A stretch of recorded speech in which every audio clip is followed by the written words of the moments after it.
Hola, soy Raúl Jeremías Soriano Gómez y te invito a que escuches mi explicación. Hoy es día miércoles 6 de marzo del 2024. El evangelio que nos corresponde hoy el día es Mateo 5 del 17 al 19.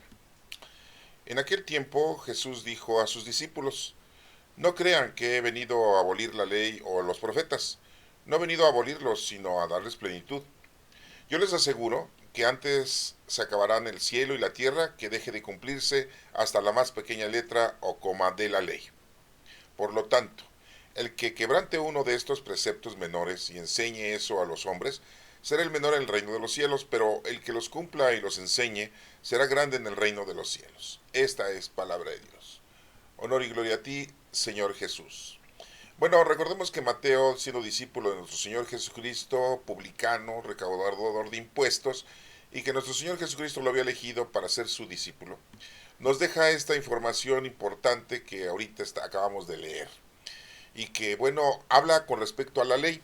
Nosotros sabemos que la ley está implícita en el Antiguo Testamento, y hoy en día en el Nuevo Testamento nosotros, seguidores de Cristo, pues tenemos toda la información que nuestro Señor Jesucristo nos ha dejado. Uno de los mandamientos que Jesucristo nos dejó y dijo: un mandamiento nuevo os doy: amar a Dios sobre todas las cosas y a tu prójimo como a ti mismo. Dice, ahí se encierran todas las leyes de los profetas. Fíjense lo que dice nuestro Señor Jesucristo. No lo inventé yo, eso lo dice en otra de las lecturas.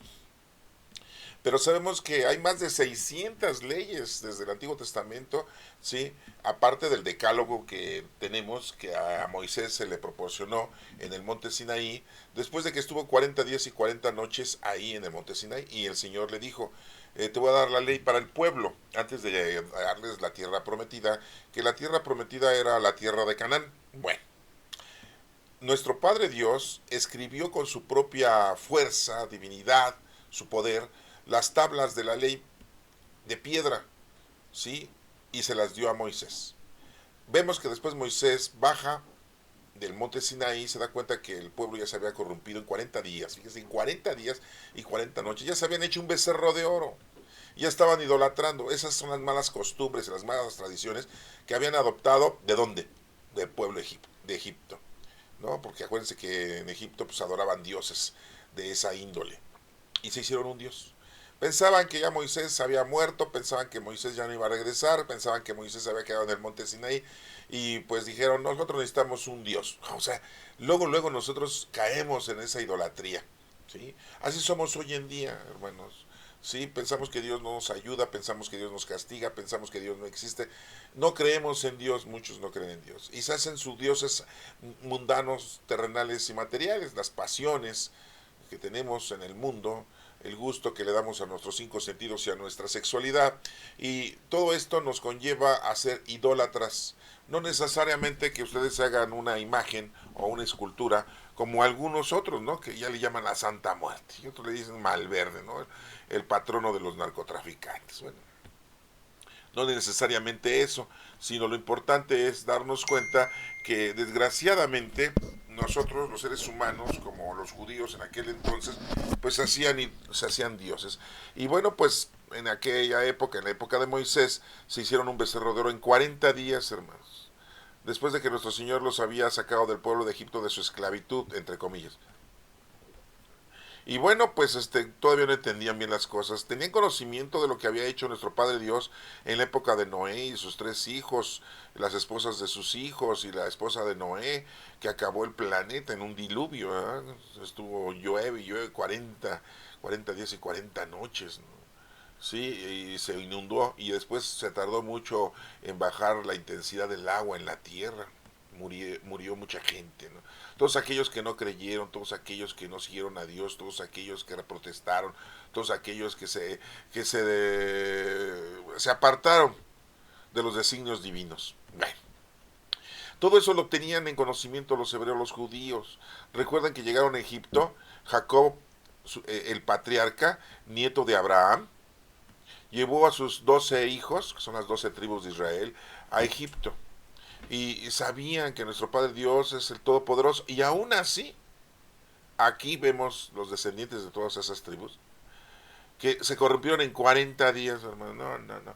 Hoy estamos viendo la cuaresma, y la cuaresma significa 40 días de penitencia, de arrepentimiento, y es lo que estamos ahorita haciendo en todos estos días, ¿no? Arrepentirnos, convertirnos, reconciliarnos con nuestro Padre Dios, ¿sí? Y bueno, pues la idolatría es algo difícil, ¿no? De superar, ¿no? Caemos nosotros en la idolatría, en cualquier pasión que tengamos también, ¿no? Algún vicio que tenemos. Y bueno, les menciono todo esto porque aquí nos está mencionando con respecto a la ley. Dice que en aquel tiempo Jesús dijo a sus discípulos, a los 12, no crean que he venido a abolir la ley o los profetas, no, nuestro Señor Jesús no. Lo que pasa es que muchos se daban cuenta como que estaba violando la ley. ¿Cuál ley? Pues le decían, oye, tus discípulos comen con las manos cochinas, no se lavan. Ay, son costumbres, son tradiciones. Tus discípulos comen, recogen en sábado y comen, ¿sí? No debían, porque son costumbres, son indicaciones que les habían dado, que respetar el sábado, ¿no? Porque en sábado no podías caminar una distancia mayor a la que indicaba la ley. No podías hacer ningún trabajo, ni tú, ni tu sirviente, ni tus criados, ni tus animales. Era dedicado totalmente al Señor. ¿Sí? Acuérdense que para los judíos es el sábado. ¿Sí? Para nosotros el día que le dedicamos, entre comillas, a Dios es el domingo.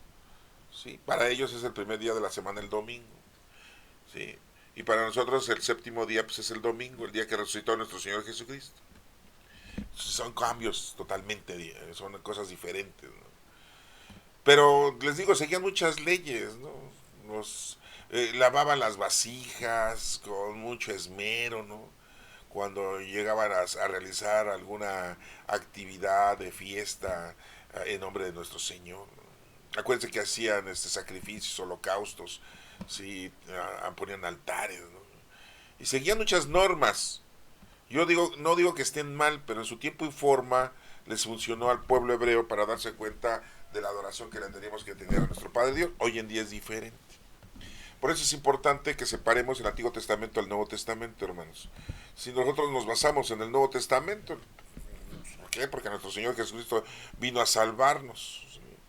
Como les he dicho yo en algunas ocasiones, muchos me preguntan, para leer la Sagrada Escritura, ¿qué debo de hacer? Pues primero leer el Evangelio de Lucas, que es el más extenso, o porque nos habla desde el nacimiento o antes del nacimiento de nuestro Señor Jesucristo.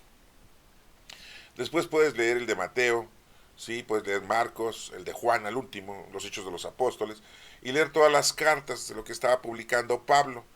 Las 13 cartas de Pablo, también la carta de los Hebreos, que no sabemos quién escribió, y también leer las 2 cartas de Pedro y las 3 cartas de Juan, leer la carta de Santiago y la carta de Judas. No les digo que lean el Apocalipsis porque ese libro fue escrito para la gente de aquel entonces. La iglesia dice que es un libro profético, pero pues, ¿quién lo escribió supuestamente? Juan. Les digo supuestamente porque sabemos que los seguidores de Juan, la comunidad juanica, fueron que escribió ese libro. Pero la gente eso no lo sabe, la gente no lo entiende, ¿sí? No lo escribió Juan, el apóstol. Lo escribieron ellos basándose en lo que nuestro discípulo Juan dijo y predicaba, pero no lo escribió Juan. Pero en aquel entonces no le decían el libro del Apocalipsis, eso es una palabra nueva, ¿eh? Antes le decían el libro de la revelación porque revelaba muchas cosas. Pero antes tampoco le decían el libro de la revelación cuando fue aceptado por la iglesia institucional, que hoy le llamamos la iglesia católica, en el año 350 y tantos. Se lograron aceptar 26 libros, pero el libro de la revelación, que no se llamaba revelación, se llamaba el libro de la manifestación, no lo habían aceptado. Lo aceptaron hasta 100 años después de haber constituido los 26 libros del Nuevo Testamento. Pero este libro hablaba de las 7 iglesias de aquel entonces. Sí, las 7 iglesias que estaban en aquel entonces que tenían un mensaje explícito para esas iglesias, ¿no? Y bueno, las iglesias, bueno, era la de Éfeso, la de Esmirna, la de Pérgamo, la de Tiatira, la de Sardis, la de Filadelfia y la Odisea. Eran 7 iglesias de Asia, así hoy lo sabemos así, ¿no? Pero hablaba de aquel entonces. Hoy en día nos quieren interpretar que el Apocalipsis es un libro profético. Juan no era profeta, era discípulo de nuestro Señor Jesucristo. y nos quieren meter de que hay miedo, ¿no? Ay, los jinetes del apocalipsis ya vienen, ya se oyen las trompetas. No, no, no, o sea, nuestro Señor Jesucristo en los evangelios nos dijo cómo iba a ser la venida de nuestro Señor Jesucristo, la segunda venida, bueno, lo que nosotros le decimos la parucía.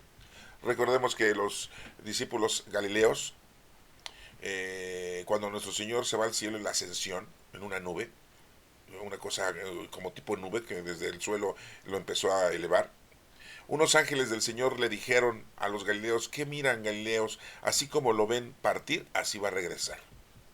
Y en otra ocasión nuestro Señor Jesucristo muy claramente dijo, sí, cuando vean señales en el cielo, cuando vean terremotos, guerras, hambre, peste, o sea, enfermedades, sí, es el principio, son los dolores de parto, pero todavía no nace.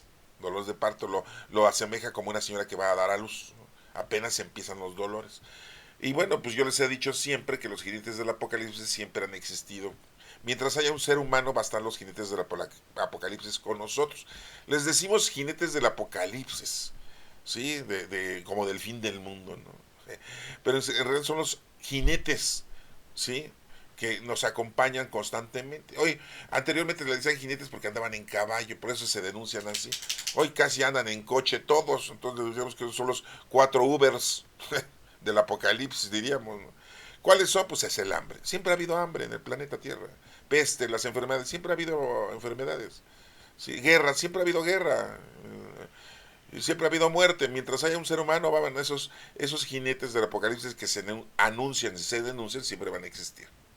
Nada más que la gente dice: ay, ya viene el fin del mundo, ya vienen los jinetes. No, no, no, no. Los 7 ángeles, ya se oyen las trompetas, ¿no? Después ponen ahí unos sonidos, ¿no? La gente que le gusta engañar a la gente, ¿no? Que se oyen las trompetas, ¿no? Se oyen ruidos, ¿no? Sí, esas no son trompetas, ¿no? Cuando escuchen las trompetas, porque las vamos a escuchar muertos o vivos, sí, ¿no? Eso va a ser para todos, ¿no? Las trompetas son muy diferentes. Bueno, ese es otro asunto. Lo que sí quiero que ustedes entiendan entonces, que nuestro Señor no vino a quitar la ley de los profetas, vino a darle plenitud. Aquí lo dice: no he venido a abolirlos, sino a darles plenitud, porque lo habían malentendido, hacían malas cosas los fariseos, los escribas, los ancianos, los sabios, ¿sí? Estaban bien clavados en las cosas de costumbres y tradiciones. Tengan mucho cuidado, hermanos, con las tradiciones y las costumbres. Es primero la palabra de Dios, es primero el mensaje divino, es primero la doctrina de nuestro Señor Jesucristo. Y como les acabo de mencionar hace un rato, lo primero que nos menciona nuestro Señor Jesucristo es el nuevo mandamiento: amar a Dios sobre todas las cosas y a tu prójimo como a ti mismo. Y bueno, pues no, aparte de que nos dejó ese mandamiento, nos dejó cómo orar a nuestro Padre Dios. Ahí tenemos la oración que le hacemos: Padre nuestro que estás en el cielo, santificado sea tu nombre. O sea, es una oración que el Señor nos ha dado para que nos comuniquemos con Dios. Fíjense, ya son dos cositas, ¿no? Aparte, nuestro Señor nos dijo: perdónalo, Señor, porque no saben lo que hacen, ¿sí? Y muere en la cruz pidiendo perdón por nosotros. Él carga con nuestros pecados presentes, pasados y futuros. Después de esto, también nos deja el Espíritu Santo, nuestro Señor Jesucristo. Se va a los 40 días de su resurrección en la ascensión. No, no se lo llevó ningún ovni, no, no. No comencemos a inventar cosas. Pero 10 días después de su ascensión nos manda nuestro Padre Dios al Espíritu Santo. Ya vive en nosotros. Nosotros somos templos vivos del Espíritu Santo, hermanos. Y el Espíritu Santo tiene dones. Y esos habitan en nosotros. Y esos los dones los tenemos que poner a trabajar en bien de los demás. Esa es la ley, hermanos. Ponernos a trabajar. Está bien que disfrutes la vida mundana, terrenal, corporal, material, lo que tú quieras. Le des gusto a tus 5 sentidos y a tu sexualidad. Está bien, ¿no? El Señor no está en contra de eso. Lo que está en contra del Señor es de que nada más te dediques a eso. Una vez le dijeron: es lícito pagarle tributo al César, o sea, el impuesto. Y dijo Jesucristo: ¿y esa moneda, el rostro de quién es? No, pues del César. Pues del César lo que es del César, y a Dios lo que es de Dios. ¿Y qué es de Dios? Nuestra vida, nuestro espíritu. Y pongámonos a trabajar, porque el Señor nos va a pedir cuentas de lo que hicimos en nombre de Él, ¿sí? Hay que conocerlo, amarlo y servirlo. A eso venimos. Bueno, entonces ya les mencioné 3 cositas, ¿no? ¿Sí? Ya les mencioné que nuestro Señor nos deja un mandamiento, nos deja a forma de orar, nos deja al Espíritu Santo, ¿sí? Y muere por nuestros pecados. Hay muchas otras cosas más que vienen en los evangelios que ustedes lo pueden ir aprendiendo. Y bueno, por eso les dice aquí que no ha venido a quitar la ley ni a abolirla, sino a darle plenitud. Dice que yo les aseguro que antes que se acabara el cielo y la tierra, que deje de cumplirse hasta la más pequeña letra o coma de la ley. Todo lo que nos enseñó nuestro Señor Jesucristo en los evangelios que lo tenemos, afortunadamente tenemos 4 evangelios, existen más, pero están escondidos, hermanos. Sí, la iglesia institucional no nos permitió saber más. Yo creo que han de haber pensado en aquel entonces los teólogos de la iglesia, han de haber dicho, ¿para qué ponemos tanto? ¿No? La gente ni los va a leer, ni los va a estudiar, ni los va a entender, ni mucho menos los va a interpretar. Mejor nosotros nada más los educamos y ya. Sí, nos educan a su manera, sí, a su forma, a sus deseos, ¿no? Y nos inventan cosas, hermanos, desgraciadamente. Sí, nuestra iglesia católica nos inventa cosas. Sí, una de tantas fue que el limbo, ¿no? Inventaron que el limbo, que se van los niños que no están bautizados, ¿no? Y que no tienen ni cielo ni infierno. Ay, por favor. Otra de las cosas que pues tenemos en la iglesia católica, que bueno, yo sé que algunos de ustedes se van a enojar conmigo, que es el purgatorio, ¿no? El purgatorio dicen que es un lugar de tormentos que nunca se acaba, es el infierno, pero el purgatorio es un lugar de tormentos y que te tienes que limpiar para llegar al cielo, no puedes llegar al cielo si no te has limpiado, ¿no? Bueno, en ninguna parte de la Sagrada Escritura nos habla del purgatorio. Son cosas que nos ha inventado. Otra, las indulgencias, ¿no? Sí, recibe las indulgencias plenarias en días festivos de nuestra vida religiosa en la institución y nos dan la bendición y la indulgencia plenaria. Quiere dar a entender que si tú te mueres ya con esa indulgencia pagas, como si fuera un boleto, ¿no? Y ya no vas al purgatorio, ¿no? Vas directo al cielo. Ajá. Ay, no, ¿saben con qué se construyeron, con qué dinero se construyó la Capilla Sixtina?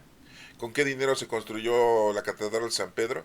Pues con dinero que nosotros dábamos, bueno, nosotros en la actualidad no, los seres humanos, los feligreses. Pero les decían, a cambio de tu dinero que acabas de colaborar, yo te doy tantas indulgencias. O sea, como si fuera negocio, ¿no? Bueno, eso fue antes, ¿no? Bueno, por eso les digo aquí que dice nuestro Señor Jesucristo que no va a dejar nada de cumplirse. O sea, se puede acabar el cielo y la tierra, pero esto no se va a dejar de cumplir. La palabra de Dios, la ley de nuestro Señor Jesucristo. Estudiémosla, adentrémonos a ella y comprendamos qué es lo que quiere nuestro Señor Jesucristo de nosotros. Y termina el Evangelio, dice, por lo tanto, el que quebrante uno de estos preceptos menores y enseñe eso a los hombres, será menor en el reino de los cielos. Pues sí, hermanos. Por eso ahorita estamos estudiando la palabra de Dios y sabemos qué es lo que tenemos que hacer. Las habilidades, las capacidades, los dones que tengas tú, ponlos a trabajar no nada más para ti, para tu familia y para tus seres queridos, sino también para el prójimo, para las demás personas. ¿Sí? ¿Tienes una habilidad, no sé, de visitar a los enfermos? Pues órale, no nada más a tus familiares, sino también a la gente que necesita. ¿Tienes la habilidad de poder defender a la gente? Pues defiende a todos, no nada más por cobrar, los defienda, ¿no?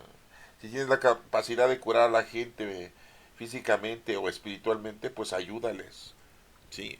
Son habilidades, son dones que el Señor te dio para que vivas feliz en esta tierra y puedas llegar a ser feliz cuando nos vayamos de aquí. Porque el infierno que vamos a tener, hermanos, va a ser el no estar con Dios. Ya, desde ahí empieza nuestro infierno. Sí, pues sí. Y aquí empieza nuestro infierno cuando no cumples con las cosas del Señor porque te va mal. Ya estás viviendo aquí un infierno. Te va mal, te enfermas, muchas preocupaciones, muchos destrozos, muchas calamidades. Y termina diciendo la lectura, pero el que cumpla y los enseñe será grande en el reino de los cielos. Hermanos, pues ahí está muy claro, ¿no? Yo creo que sí se explicó. Pero bueno, acuérdense que esta es mi explicación, ustedes tienen la última palabra, pueden volverlo a leer con calma, está muy chiquito el Evangelio, son 3 versículos, pero nos habla de la ley, nos habla de que nos debemos de comportar bien con el Señor para que nos vaya bien aquí y nos vaya bien cuando nos vayamos de aquí. Acuérdate que la ley fue hecha para nosotros. La ley no es para que te oprimas o para que te enojes ni para que sufras. No, la ley es para que vivas bien. Se los he dicho en otras ocasiones. Imagínense si nadie robara, todo estaría bien, ¿a poco no? Que nadie matara, pues todo está bien. Bueno, pues seríamos muy felices aquí. Sí, que nadie deseara lo ajeno, estaría formidable.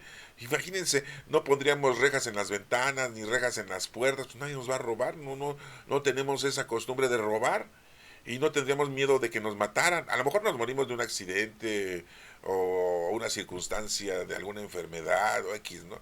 Pero no porque te secuestran y te matan, no porque te asaltan y te matan, no porque te roban y te matan, ¿no?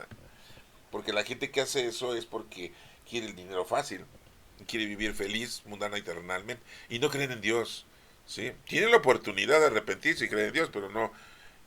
Pero bueno, hermanos, ahí les dejo el Evangelio, ahí ustedes tienen la última palabra. Que Dios los bendiga.